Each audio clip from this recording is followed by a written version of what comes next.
Housing loan கூட housing is not a very good investment. இப்போ especially நீங்கள் ஒரு ஃப்ளாட் வாங்குறீங்கன்னா அதனோட ஃப்ளாட்னுடைய ஆவரேஜ் ஏஜ் வந்து 25 இயர்ஸ் தான். நீங்கள் பார்த்துருப்பீங்க நிறைய ஃப்ளாட்ஸ் எல்லாமே ஆஃப்டர் 25-30 இயர்ஸ் அதெல்லாம் பிரேக் பண்ணிட்டு இருப்பாங்க, திருப்பி கட்டிட்டு இருப்பாங்க.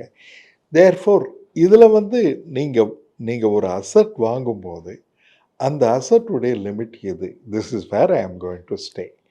தேர்ஃபோர் எனக்கு எக்ஸஸாக பணம் வரும்போது sometimes when I get excess money, இதை எங்கே இன்வெஸ்ட் பண்ணுறதுன்னு சொல்லி ஒரு தடவை போனஸ் கொடுக்குறாங்க உங்கள் கம்பெனியில், you are getting suddenly 1,00,000 rupees bonus for your great work. இதை எங்கே எங்கே இன்வெஸ்ட் பண்ணணும் அப்படின்னு பார்க்கும்போது ப்ராபபிளி கோல்டு, இந்த ஈக்விட்டி ஃபண்ட்ஸு, இல்லை எனக்கு ஈக்விட்டி ஃபண்டெல்லாம் ரொம்ப பயங்கர இதுவாக இருக்குது, டெட் ஃபண்ட்ஸு.